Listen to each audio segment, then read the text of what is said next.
la epístola de Judas estamos estudiando acerca de la apostasía en nuestros días. Y Judas nos presenta un retrato, por así decirlo, para que podamos reconocer a los apóstatas. Escuché de un hombre joven, bien vestido, que entró en un banco, se dirigió hacia una de las cajeras y le entregó una funda plástica y una nota que decía: este es un asalto. Ponga en la funda todo el dinero que tiene. Le estoy apuntando con un revólver, así que apresúrese.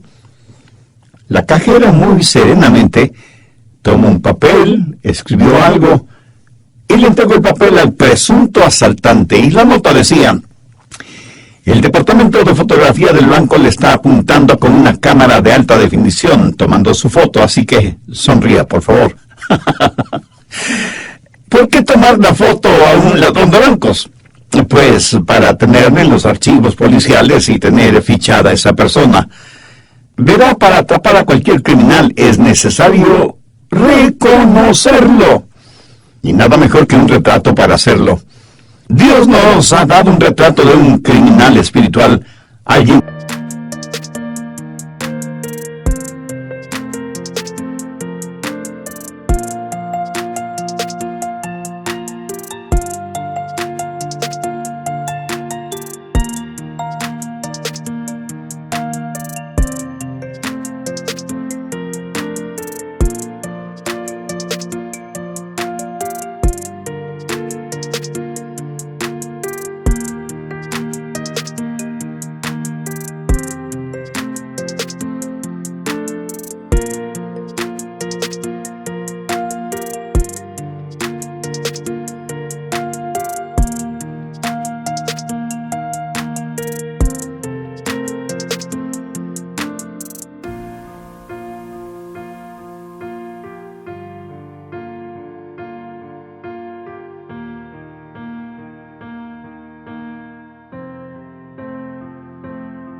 que es verdaderamente peligroso.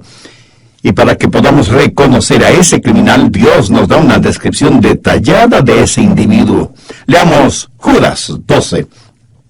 Estos son manchas en vuestros ágapes, que comiendo impúdicamente con vosotros se apacientan a sí mismos, nubes sin agua, llevadas de acá para allá por los vientos, árboles otoñales sin fruto, 2 veces muertos y desarraigados, fieras ondas del mar, que espuman su propia vergüenza, estrellas errantes para las cuales está reservada eternamente la oscuridad de las tinieblas. Aquí Dios nos da las 5 marcas de un apóstata para que podamos reconocer cuando lo veamos. Y no piense que lo que estoy diciendo no es relevante. De hecho, es muy relevante, especialmente en esta época en la cual estamos viviendo, cuando Satanás se ha infiltrado en la religión y está usando la religión para sus propios propósitos. ¿Sabe que la mayoría de los seres humanos no necesita más religión? Lo que necesitan es una relación personal con Jesucristo. Y cuando predicamos y enseñamos directamente de lo que dice la Biblia, habrá gente, incluso cristianos, que digan: pastor, no debe predicar de esa manera, no es políticamente correcto. Escuche, sé que mi predicación no es políticamente correcta, pero es bíblicamente correcta. Eso es lo que a mí me importa. Cuando, como Judas lo dice, contendemos ardientemente por la fe que ha sido una vez dada a los santos, la gente dirá que somos intolerantes, estrechos de mente, chapados a la antigua, que no somos verdaderamente cristianos si es que no ponemos nuestros brazos alrededor del cuello de todo el mundo y le decimos: mi amigo, mi hermano, su religión, cualquiera que sea, es tan buena como la mía. Pero permítame decir enfáticamente algo. Hay una fe genuina que una vez fue entregada a los santos. Y esto no lo digo yo porque sea muy inteligente, sino que así lo dice la palabra de Dios. Pero no hay nada más triste y espiritualmente doloroso que el ver a iglesias y denominaciones que una vez fueron columna y baluarte de la verdad, convertirse en apóstatas y liberales materialistas. Por ejemplo, en un gran concilio nacional de iglesias con la asistencia de más de 1,000 pastores y líderes laicos, un poquito más de la mitad de los asistentes declararon creer en la divinidad de Jesús. Una tercera parte de los asistentes dijeron que el diablo definitivamente no existe. Solo un 25% de los asistentes creían en los milagros bíblicos. Y todo esto entre líderes espirituales denominacionales y pastores de iglesias, transitando por el camino de la apostasía. Ahora, recuerda que un apóstata no es necesariamente alguien que pertenece a un culto falso. Es una persona perdida, pero no un apóstata. Un incrédulo no es un apóstata. Apostasía significa separarse voluntariamente de la verdad. O sea, alguien que conoce la verdad, la acepta, la promociona y de pronto renuncia a esa verdad. Comienza a burlarse de esa verdad y se opone ferozmente a esa verdad. Un apóstata tratará de reemplazar esa verdad. Pero hay algo en el apóstata que no le deja abandonar su iglesia ortodoxa para empezar su propia iglesia, que lo hace volver a su iglesia madre y, como Judas lo dice, entrar encubiertamente, no por la puerta del frente, sino por alguna puerta lateral. Y lo hacen no para promover el trabajo de Cristo, sino para tratar de destruir la obra del Evangelio. Judas dice que debemos contender ardientemente por la fe, lo cual significa que hay una batalla por la fe bíblica frente a la cual no podemos ni debemos permanecer ni apáticos ni neutrales.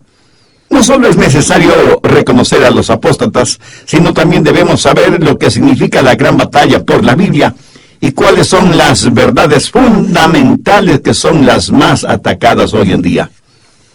Una verdad atacada es el nacimiento virginal del Señor Jesucristo. Y alguien puede decir, pero pastor, ¿qué diferencia hay si creemos eso o no? Mi amigo, aquí estamos hablando de nuestro destino eterno, que depende de ese hecho. Si Jesús no nació de una virgen, Él es tan pecador como cualquiera de nosotros. Y si Él fue pecador como usted o como yo, no hay expiación por medio de su sangre, porque un Dios santo no aceptará un sacrificio impuro. Si no hay sacrificio de sangre, no hay salvación. Si no hay salvación, no hay regeneración. Si no hay regeneración, no hay esperanza del cielo. Sin el nacimiento virginal, mi amigo, usted y yo no tendríamos ninguna esperanza. Y aquí no solo estamos hablando del nacimiento virginal de Cristo, sino también de su completa deidad. En nuestros días hay muchos que no aceptan la total deidad del Señor Jesucristo. Permítame decirle que Jesús no solo fue un gran líder, no solo fue una relevante figura religiosa, ni fue solo un gran profeta, sino que fue Dios mismo. Grande es el misterio de la deidad. Dios manifestado en la carne. El Verbo hecho carne que habitó entre nosotros. Como Juan inspiradamente lo dice, en el principio era el Verbo, y el Verbo era con Dios, y el Verbo era Dios. Otra verdad atacada es la sangre expiatoria. O sea, el trabajo sustitucionario de Cristo en la cruz por nuestros pecados. Cristo murió por nuestros pecados, de acuerdo a las Escrituras. La sangre de Jesucristo, el Hijo de Dios, nos limpia de todo pecado. A los doctrinalmente liberales y apóstatas no les gusta la predicación acerca de la sangre del Señor Jesucristo. Les es repugnante el trabajo sustitucionario de expiación de Cristo en la cruz. Otra verdad atacada es la segunda venida de Cristo. Y nos referimos a la segunda venida del Señor Jesucristo en forma literal, física. El doctor Lucas en Hechos relata que Jesús, después de su resurrección y antes de su ascensión, habló con sus discípulos dándoles órdenes muy precisas. Luego ellos vieron cómo ascendía al cielo en una nube. Y estando ellos observando este extraordinario acontecimiento, dos varones con vestiduras blancas se pusieron junto a ellos y les dijeron, varones galileos, ¿por qué estáis mirando al cielo? Este mismo Jesús que ha sido tomado de vosotros al cielo, así vendrá como le habéis visto ir al cielo. Otra verdad fuertemente atacada es la resurrección de Cristo. Note que no estoy siguiendo un orden cronológico, pero eso no cambia las verdades que estoy compartiendo con usted. Es increíble cómo en nuestros días se ataca la resurrección literal de nuestro Señor Jesucristo por parte de pseudoteólogos liberales y apóstatas. Consustancial con nuestra fe cristiana es la predicación de la tumba vacía. Y nunca debemos minimizar la resurrección del Señor, porque es su resurrección y su ascensión a los cielos el sólido fundamento de su pronto retorno. Pero también atacan la infalibilidad de la palabra de Dios. Dicen que no es inspirada por Dios, que está llena de errores, que es irrelevante para el contexto cultural en el cual vivimos, y cosas así por el estilo. A los apóstatas no les gusta escuchar estas verdades que estoy diciendo, pero eso a mí no me quita el sueño. Así que no solo debemos reconocer a los apóstatas, sino también debemos saber cuáles son los grandes fundamentos de nuestra fe. El retrato de un apóstata que Judas nos muestra es para que lo tengamos como señal de advertencia en nuestra mente. Y hay 5 puntos importantes que debemos recordar. Primero, un apóstata es una persona peligrosa. Ve el verso 12. Estos son manchas en vuestros ágapes. Es interesante la palabra manchas en este contexto. En el original griego significa una enorme y peligrosa roca oculta en el lecho de un río. Las rocas que se ven no son peligrosas porque se las puede evitar. Pero las rocas escondidas siempre representan un inminente peligro. No fue la parte del témpano de hielo que se veía lo que hundió al Titanic, sino la parte que no se veía, que estaba por debajo de la superficie del mar. Judas lo que está diciendo es que aún en sus fiestas de compañerismo, en sus ágapes, habrán rocas escondidas, los hombres que han entrado encubiertamente para hacer daño, los apóstatas. El diablo odia cualquier reunión de compañerismo en donde sea evidente la unidad y la práctica sincera del ágape y la coinonía entre los hermanos. La apostasía no solo es peligrosa porque detesta la verdad, sino también porque causa divisiones. Lo que mantiene unidos a los creyentes es el amor mutuo que tenemos por el Señor Jesucristo y en el Señor Jesucristo. Tenemos una sola manera de pensar en cuanto a la deidad de Cristo, la inspiración e infalibilidad de la Biblia y sus absolutas verdades teológicas y doctrinales. Y esa es la razón por la que debemos contender ardientemente por la fe que ha sido una vez dada a los santos. En segundo lugar, la apostasía es engañosa. Veamos el verso 12. Nubes sin agua, llevadas de acá para allá por los vientos. Tácitamente Judas está reconociendo que las lluvias eran muy importantes en esa región. La época de lluvias llegaba, pero tenía muy poca duración. Por eso las lluvias eran tan importantes. Se puede imaginar a un agricultor durante un tiempo de sequía. Ha estado orando a Dios por lluvia y ve una nube y tiene la esperanza de que por fin habrá lluvia. Pero la nube soplada por el viento desaparece. ¡Qué gran desilusión! Una nube sin agua. Dios dice que los apóstatas son así. Recuerda que en el verso 4 Judas dice que algunos hombres han entrado encubiertamente. Ahora en el verso 12 dice que son nubes sin agua movidas por los vientos. A veces las nubes prometen lluvias, pero no sueltan ni una sola gota de agua. Anote el margen Proverbios 25:14. Como nubes y vientos sin lluvia, así es el hombre que se jacta de falsa liberalidad. Así son los apóstatas. Lo triste es que miles y miles de personas asisten a iglesias apóstatas para escuchar a un predicador apóstata, un infiltrado, una vanidosa y pasajera nube sin agua. Entran sedientos a la iglesia y en vez de recibir el agua de vida, les dan la sal de la mentira y salen mucho más sedientos de lo que entraron. Escuelas dominicales, cultos de oración, programas de radio y televisión, conferencias bíblicas, revistas, libros y folletos están llenos con la nada de la apostasía. Un servicio religioso puede ser aburrido y monótono, o puede estar en llamas con celo satánico, pero carecer totalmente del fuego del Espíritu Santo.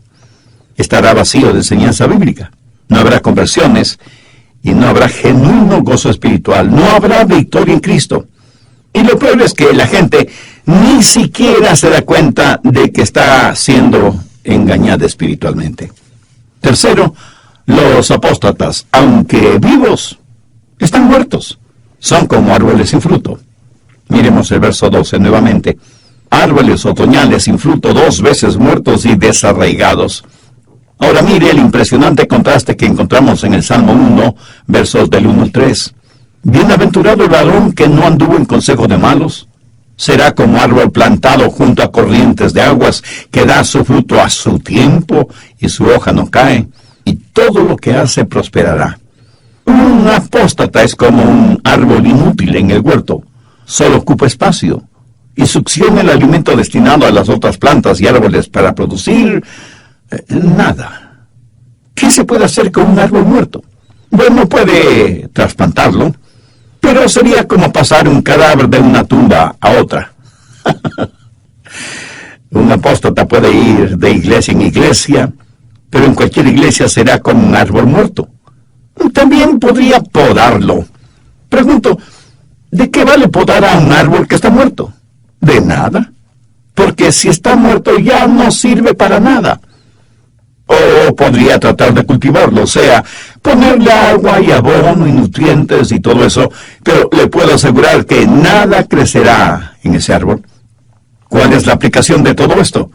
Que ni los estudios bíblicos, ni las oraciones, ni las buenas obras, ni la asistencia a la iglesia cambiará a un apóstata que antes conoció y practicó esas verdades, porque el apóstata voluntariamente ha escogido el morir en sus transgresiones y pecados. No sirve de nada el cultivar un árbol muerto. El cambio de iglesia o denominación tampoco sirve para nada. El cambiar de nombre al árbol tampoco da resultado, porque ese árbol, llámese como se llame, está muerto.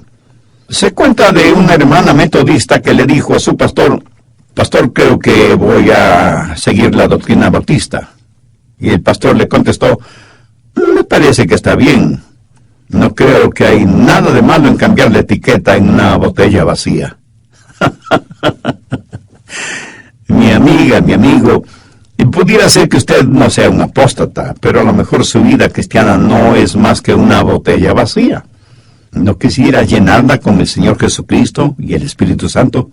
Casi al final del programa anterior, al hablar de los apóstatas, cité las palabras de Judas, verso 12. Árboles otoñales 2 veces muertos y desarraigados. E hice la comparación con el Salmo 1, los versos 1 y 3.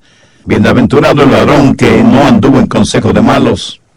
Será como árbol plantado junto a corrientes de agua, que da su fruto a su tiempo, y su hoja no cae, y todo lo que hace prosperará. Un apóstata es como un árbol inútil en el huerto. Solo ocupa espacio y succiona el alimento destinado a las otras plantas y árboles para producir ¿qué cosa? Nada. ¿Qué se puede hacer con un árbol muerto? Bueno, puede trasplantarlo, pero sería como pasar un cadáver de una tumba a otra. Ahora, ¿cuál es la aplicación de esto? Que ni los estudios bíblicos, ni las oraciones, ni las buenas obras, ni la asistencia a la iglesia cambiará a un apóstata que antes conoció y practicó esas verdades, porque el apóstata voluntariamente ha escogido el morir en sus transgresiones y pecados. Bueno, si usted ya está listo, yo también lo estoy. Así que prosigamos con el material para hoy. Sabe que los apóstatas están en todas las iglesias y en todas las denominaciones. Hay muchas cosas que puede hacer con un árbol muerto, pero lo más práctico que puede hacer con él es quemarlo. Ahora, por favor, no vaya por ahí diciendo que yo dije que hay que quemar a los apóstatas, porque no, de ninguna manera he dicho eso. Eso sería como emitir un juicio que solo Dios puede hacerlo. Y Dios, por medio de Judas, habla de los apóstatas, que son como árboles otoñales sin fruto, 2 veces muertos y desarraigados. Y alguien me preguntará, pastor, ¿qué quiere decir eso? Primero, que están muertos y no producen ningún fruto. Y segundo, que son desarraigados, o sea, sacados con raíz y todo, y echados en el fuego. Y la Biblia es muy clara identificando el lago de fuego, que es la muerte segunda. Si usted no ha nacido 2 veces, usted morirá 2 veces. Morirá físicamente en sus pecados y vivirá separado eternamente de Dios en las llamas del infierno. Hay algo que usted nunca podrá obtener de un árbol muerto. Nunca podrá obtener ningún fruto. Anote al margen Juan 15:16. No me elegisteis vosotros a mí, sino que yo os elegí a vosotros. Y os he puesto para que vayáis y llevéis fruto y vuestro fruto permanezca. Y en Gálatas 5:22 leemos: mas el fruto del Espíritu es amor, gozo, paz, paciencia, benignidad, bondad, fe, mansedumbre, templanza. Contra tales cosas no hay ley. Note que el fruto no lo producimos nosotros, solo lo llevamos. Un apóstata puede imitar a un cristiano, pero no puede llevar el fruto del Espíritu. La vida de un apóstata se caracteriza por su falta de fruto. Busque en Mateo 15, versículo 13, en donde Jesús dice: toda planta que no plantó mi Padre Celestial será desarraigada. ¿Qué es un apóstata?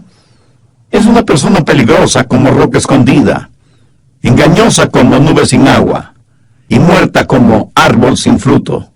Cuarto, un apóstata es como olas embravecidas. Judas 13, fieras ondas del mar que espuman su propia vergüenza. Un apóstata es como un agitado mar de descontento. Nunca tiene paz en su corazón porque no tiene paz consigo mismo.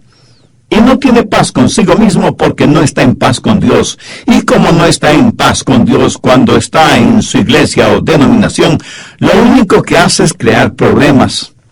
Busque Isaías 57, los versos 20 y 21. Pero los impíos son como el mar en tempestad, que no puede estarse quieto, y sus aguas arrojan cieno y lodo. No hay paz, dijo mi Dios, para los impíos. Siendo todavía adolescente, vivíamos en West Palm Beach, en la Florida. A mi hermano y a mí nos gustaba ir a la playa después de un huracán. Es increíble lo que veíamos en el océano Atlántico después de una tormenta o un huracán. Parecía como si el mar estuviera devolviendo toda la basura que había en sus aguas. Y en la playa quedaban toda clase de desperdicios, agradables y desagradables, que habían estado escondidos en las aguas del océano. Claro, cuando el mar estaba en calma, no se podía ver nada de esto. Y esto es lo que está diciendo Judas acerca de los apóstatas: fieras ondas del mar que espuman su propia vergüenza. Permítame decir algo más sobre este asunto. Al estudiar especialmente Primera de Pedro y las epístolas de Judas, descubrí que un apóstata tiene un profundo pecado moral en su vida. Y esto es algo que usted necesita aprender. Una persona puede ser incrédula y sin embargo vivir una vida muy moral. Nicodemo fue uno así. Estaba espiritualmente perdido, pero era una persona moral. Una persona puede ser miembro de un culto falso y tener una vida muy moral. Mucho más moral que muchos de los que se llaman creyentes o cristianos. De hecho, lo que hacen muchos que se llaman cristianos nos llena de verdadera vergüenza. Hay incrédulos que viven vidas mucho más honestas, justas y morales que muchos que quienes van a la iglesia con aire de piedad y santidad que en realidad no poseen. Pero un apóstata es algo diferente. Cuando una persona ha escuchado la verdad, conocido la verdad y aceptado esa verdad, y de pronto se vuelve contra esa verdad, esa persona se ha vuelto apóstata. Su discernimiento moral ha sido destruido. Y no solo que ha amordazado su conciencia, sino que prácticamente la ha matado. Y toda restricción espiritual y moral desaparecen. Judas en su epístola eslabona la apostasía con Sodoma y Gomorra. Y Pedro dice que un apóstata es como el perro que vuelve a su vómito. Y aunque esa escena es repugnante, no por eso deja de ser real. Así como real es lo que dice Judas acerca de un apóstata. Deja salir del fondo de sus turbulentas aguas toda la suciedad, toda la basura que hay en su corazón, en su alma, en su vida. Furiosas olas del mar, siempre agitadas y sin ningún descanso, y como no tiene ninguna paz en su corazón, Él no quiere que usted tenga paz. Por eso un apóstata es tan peligroso. La iglesia y el mundo, tristemente, están llenos de ellos. Tengo amigos y colegas con quienes estudié en el colegio, la universidad, el seminario. Con pena y tristeza debo admitir que muchos de ellos son apóstatas. Juntos estudiamos para el ministerio, recibimos las mismas enseñanzas, tuvimos casi los mismos profesores, creímos las mismas verdades. Pero después de un tiempo algo o alguien destruyó su fe y se volvieron apóstatas. Y lo que una vez creyeron como verdad, lo rechazaron. Y después de rechazarlo, se burlaron y ridiculizaron lo que antes habían creído. He mirado la vida de ellos. Y uno tras otro han caído en la sodomía, en la fornicación, en el más abyecto libertinaje y en varios divorcios. Hay algo en la apostasía que le hace diferente a los otros pecados.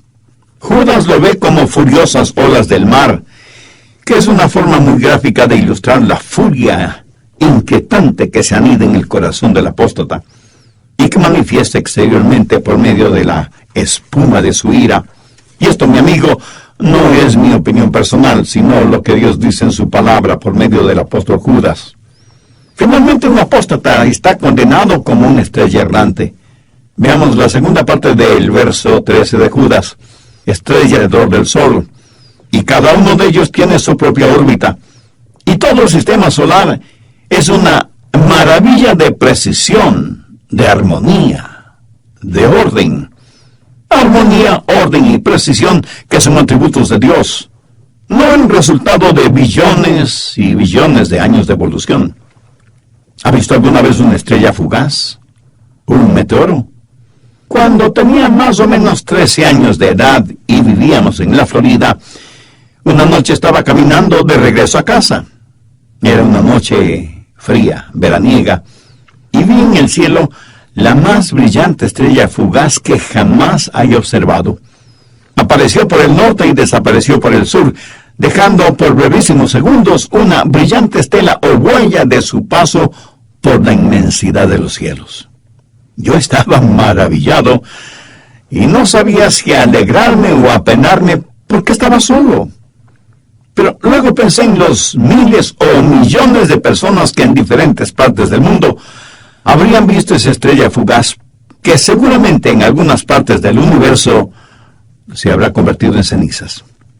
Una estrella fugaz es una estrella o meteoro que no penetra la atmósfera de la Tierra. Simplemente toca la atmósfera terrestre y sigue su viaje por el espacio, porque ya no está sujeta a fuerzas gravitacionales ni del Sol ni de la Tierra, pero sigue errante en la oscuridad del espacio, hundiéndose en el vacío para siempre.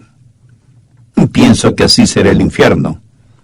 Jesús advierte acerca del infierno y en Mateo 8:12 dice lo siguiente: mas los hijos del reino serán echados a las tinieblas de afuera. Allí será el lloro y el crujir de dientes. Pedro asegura que la más negra oscuridad está reservada para los apóstatas. Y prácticamente lo mismo lo dice el apóstol Judas. ¿Se puede siquiera imaginar lo que será el infierno para un apóstata? No poder nunca jamás ver el brillo de una estrella. Nunca jamás sentir el calorcito del sol. Nunca jamás ver la hermosura de una luna llena o de una puesta del sol. Pero lo peor será el nunca jamás ver la sonrisa de Jesús y la resplandeciente luz de su gloria. Un apóstata estará para siempre cubierto de oscuridad y tinieblas. Judas ya ha hablado acerca del eterno fuego del infierno, pero ahora habla también de la eterna oscuridad del infierno, en la cual vivirán eternamente los apóstatas. Pero escúcheme, debemos tener un corazón quebrantado por ellos, y aunque les suene raro lo que voy a decir, lo digo de todas maneras. Debemos orar por ellos, porque representan un peligro para todos, especialmente para los hijos e hijas de Dios.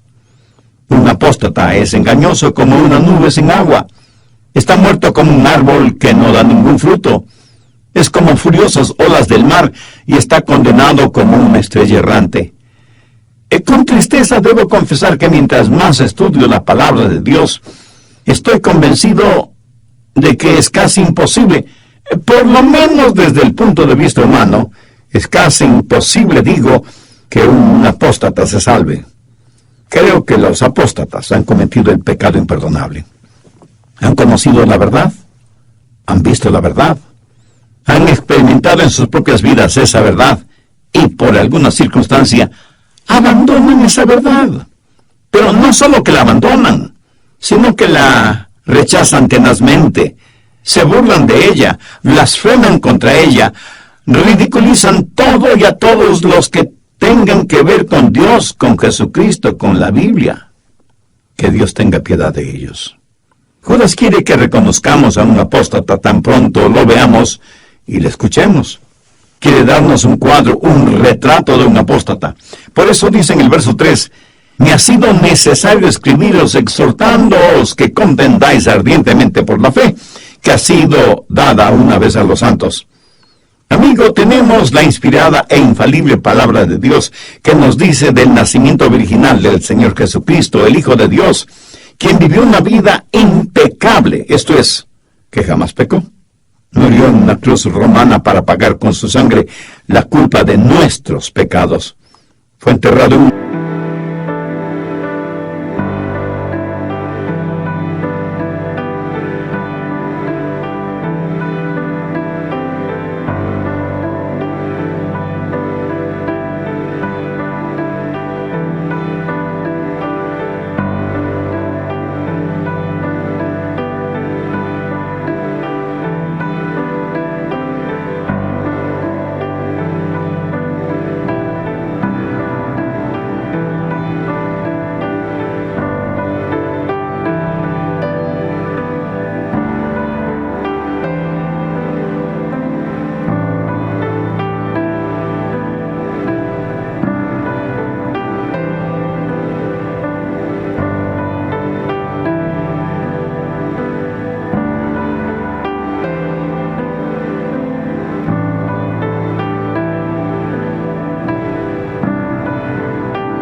y no recibirla, porque cuando así se procede, se corre el peligro de volverse apóstata.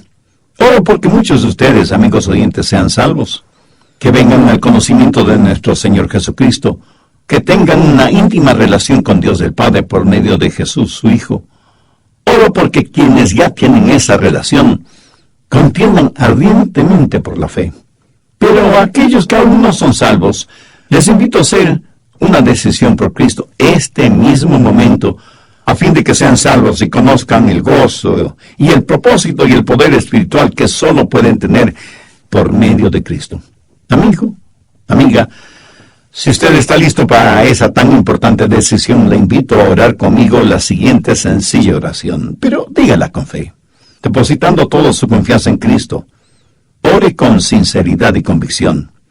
Querido Dios, humillado me acerco a ti porque me reconozco pecador, perdido y necesitado de tu ayuda, tu gracia y tu misericordia. Anhelo que tus oídos estén atentos a mi súplica, no por merecimientos propios, sino por los